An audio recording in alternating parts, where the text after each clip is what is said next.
zat yang menutupi semua kekurangan kita, zat yang menutupi semua kekurangan kita. Itu secara teori dulu ya, secara teori dulu. Allah adalah zat yang wajib adanya, yang disifati dengan 20 sifat. Rahman adalah zat yang kekal kebaikannya dan besar kebaikannya kepada kita. Rahim adalah zat yang menutupi semua kekurangan. Wallahu wal ismul jamili anal jami'il asma mandu mundarijatun fihi. Dan Allah adalah sebuah nama yang sifat-sifat Allah, yang nama Allah yang 99 ini masuk atau naon ngaranna teh kagolong dina ngaran Allah. Jadi di mana-mana dibahasakeun ngaran Allah, Asmaul Husna nu salapan-salapan ge kabawa kaberot. Jadi nama Allah ini lebih universal. Nama Allah lebih universal. War-Rahman al-Mun'im bi jami'in nikmah kama waqifan dunyawiyatin wa ukhrawiyatin dhahiriyatin wa batiniyatin. War-Rahim huwal Mun'im bi daqaiqin ni'am kama waqifa dunyawiyatin wa ukhrawiyatin dhahiriyatin batiniyatin wa daqaiqu ma tafarra'at anil usul. Rahman secara detail makna Rahman yang ada di Allah Subhanahu wa taala kita harus paham. Apalagi seseorang yang bernama Abdurrahman, dia harus paham akan arti dari namanya sendiri. Harus paham karena begitu mulianya nama Abdurrahman. Rahman ini adalah Al-Mun'im bi jami'in ni'am. Rahman ini adalah pemberi nikmat dengan semua nikmat. Jadi memberi nikmat, seorang pemberi nikmat memberi nikmat dengan semua nikmat. Entah itu nikmat duniawiyah, entah itu nikmat ukhrawiyah, batiniyah, dohiriyah. Pokoknya semua nikmat yang kita dapat adalah karena sifat Rahman Allah Subhanahu wa ta'ala.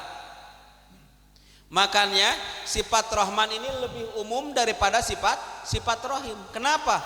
Karena sifat Rahman mencakup seluruh makhluk yang ada di dunia. Entah itu orang muslim, entah itu non muslim, semuanya dapat nikmat dari Allah Subhanahu wa ta'ala. Pernah ada satu cerita. Ada satu muslim yang sedang mancing di laut pakai sampan. Nah di sampingnya ada lagi orang non muslim mancing juga pakai sampan di laut. Orang muslim ini mancing baca bismillah, bismillahirrahmanirrahim, mancing. Orang non muslim mancing juga dia dengan doanya haleluya, mancing. Nah beberapa saat kemudian kailnya si non muslim ini disangkut ikan. Ikannya besar. Si muslim nggak dapat nih, nggak dapat. Diangkat lagi, baca doa yang kedua, subhanallah alhamdulillah wala ilaha illallah allahu akbar, mancing lagi, nggak dapat lagi. Si non muslim sudah dapat satu ember, si muslim belum dapat. Akhirnya dibaca nih doa pamungkas, dapat dari Habib. Pernah dia datang ke Habib, apa ya doa mancing, baca ittatihim khitanuhum yaumas sabtihim.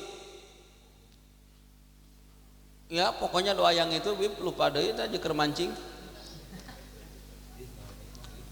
Kan anak udah dikasih ijazah sama Habib, doa buat mancing ikan, mancing perempuan keceplosan.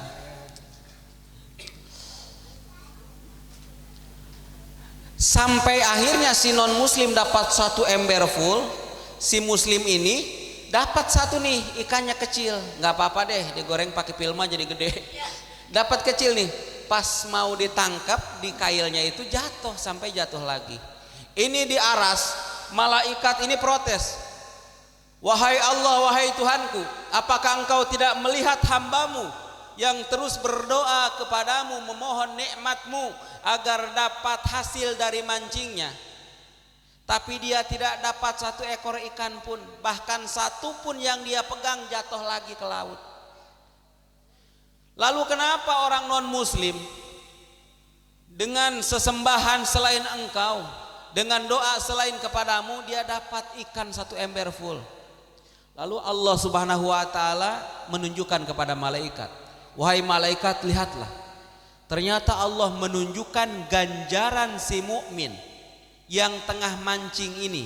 Pertama, ganjaran setiap dzikir yang dibacakan sebelum melempar umpan. Kedua, ganjaran sabar dari tidak dapat ikan. Ganjarannya sudah melebihi dari nikmat dunia 7 kali lipat. Wahai malaikatku, apakah engkau ridho aku ganti ganjarannya ini dengan seember ikan? Kemudian sujudlah para malaikat. Nah, di situ menunjukkan bahwa Allah Subhanahu wa taala dengan sifat rahmannya mengasihi bahkan kepada orang non muslim. Lalu orang muslim yang hidupnya susah bukan berarti tidak dikasihi oleh Allah Subhanahu wa taala, melainkan Allah tunda kasih sayang Allah ini, Allah tunda untuk kelak dia sambut di akhirat, untuk kelak dia petik atau dia panen di akhirat. Begitu. Jadi nikmat Allah ini dengan nikmat Rahman mengasihi seluruh makhluk, entah itu muslim non muslim, entah itu makhluk hidup ataupun makhluk yang tidak hidup. Nikmat Allah yang Rahman ini kebagian semua. Kemudian kelak untuk yang mendapatkan nikmat Rahim, Allah saring nih, Allah kasih saringan. Disaring, akhirnya yang lolos dari saringan tersebut hanya orang-orang muslim.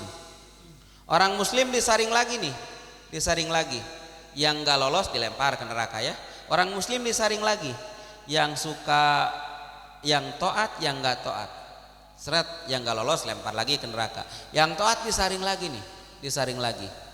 Yang berbakti kepada orang tua, kepada gurunya, atau yang enggak, yang suka ngaji, yang enggak, yang suka salawat, yang enggak, yang sholatnya khusyuk, yang enggak, disaring terus hingga tinggal sedikit lah, hingga tinggal sedikit. Hakikatnya nikmat Allah ada 100, yang 100 yang satu diturunkan ke dunia sejak diciptakannya dunia sampai kelak hari kiamat, sampai kelak hari kiamat. Yang satu nikmat ini kebagian semua, kebagian semua. Tinggallah yang 99. Nah, yang 99 ini khusus untuk orang-orang yang telah lolos saringan. Yang satu aja, bayangkan, yang satu aja di sini ada selai satu piring.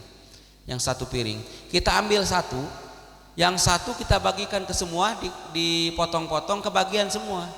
Apalagi yang satu piring untuk beberapa orang, berarti kebagiannya gede. Makanya surga ini adalah tempat kenikmatan yang tiada susah di dalamnya, tiada kotoran di dalamnya, tiada hadas di dalamnya. Karena tiada hadas, bahkan disebutkan bahwa bidadari ini akan terus perawan. Karena memang tiada hadas. Ini maklum udah malam nih, harus dipancing-pancing. Kalau nggak dipancing ke situ ngantuk nih. Kita kembali lagi ke materi.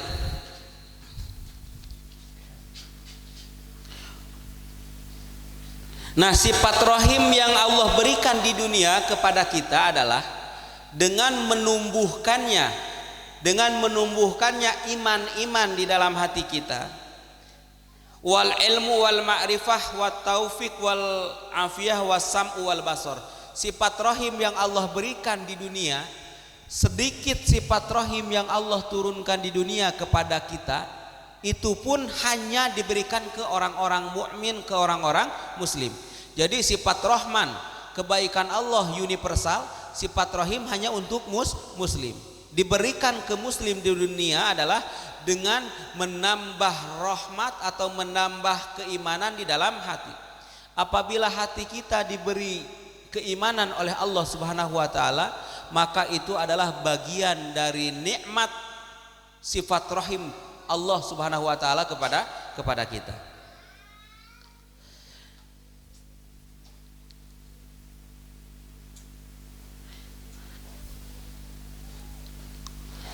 Walaupun pada hakikatnya Rahman ini lebih menyeluruh, karena Rahim hanya khusus kepada orang muslim yang Allah kehendaki. Di antara nikmat yang Allah berikan dari sifat Rahim adalah: 1. Tambahnya keimanan, 2. Tambahnya kemakrifatan, 3. Tambahnya taufik, 4. Tambahnya afiyah. Afiyah itu adalah waras otak. Lamun otakna waras eta teh nikmat Rahim dari Allah. Waras otak itu adalah mengerti mana Tuhan, mana selain Tuhan. Wasam'un, dan pendengaran batin, wal basor, dan penglihatan batin. Itu adalah nikmat yang Allah berikan dari sifat Rahimnya. Makanya disebutkan oleh para ulama bahwa Allah ini Rahmanud dunya wal akhirah wa rahimud dunya. Kenapa disebut Rahimud dunya? Sementara kemarin kita itu baru tahu bahwa sifat Rahim Allah ini akan diberikan oleh Allah kelak di akhirat saja. Ternyata di dunia pun Allah mencurahkan nikmat dari sifat Rahimnya Allah, yaitu nikmat-nikmat yang akan membawa kita kepada surga Allah Subhanahu wa taala. Makanya disebutkan Rahimud dunya. Allah ini disebut Rahimud dunya.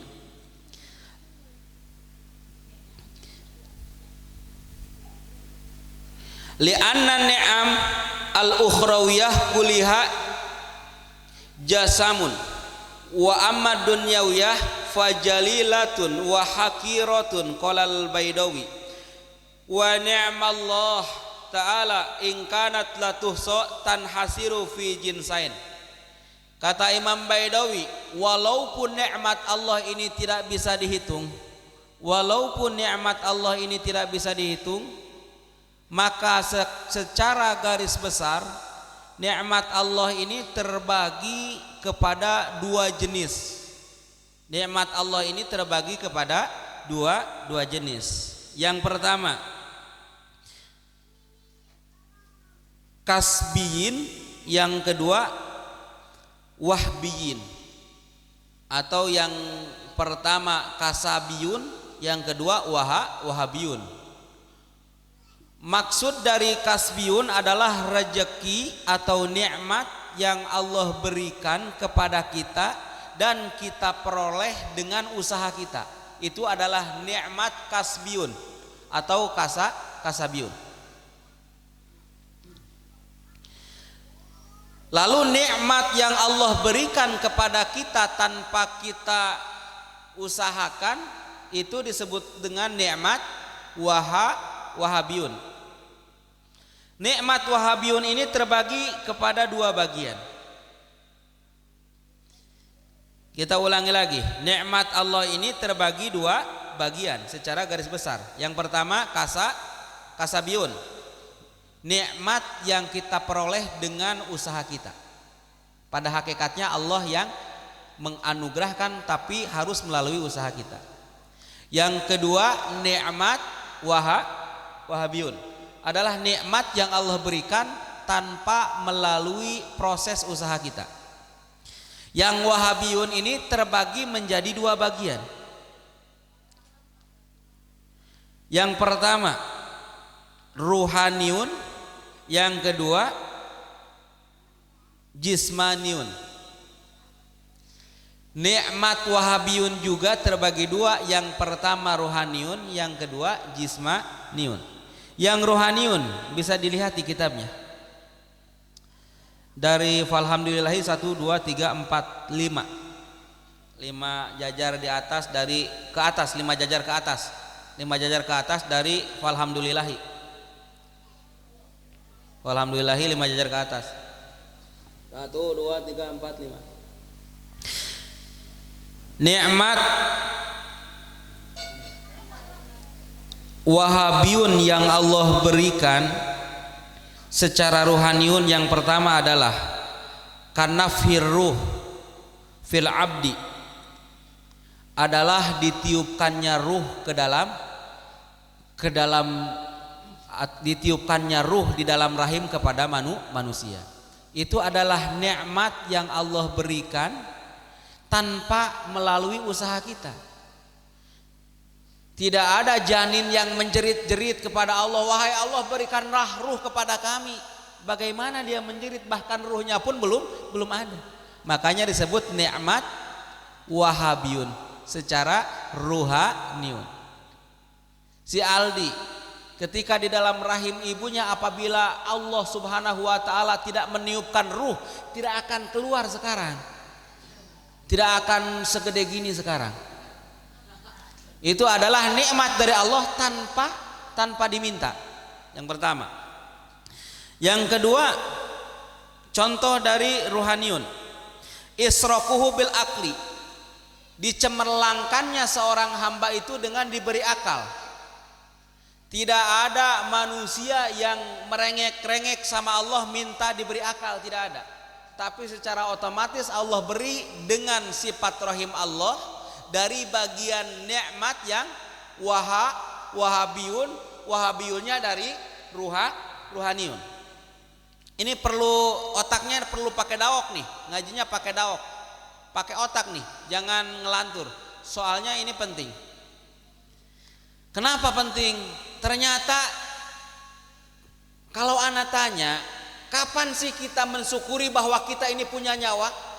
Kapan sih kita mensyukuri bahwa kita ini punya ruh? Kapan kita pernah bersyukur kalau kita diberikan otak oleh Allah Subhanahu wa taala? Bahkan itu pun nikmat yang kelak akan Allah minta pertanggungjawaban. Itu adalah nikmat yang kelak akan Allah utik-utik, akan Allah ungkit kebaikan Allah ini. Karena Allah ini Al-Manan,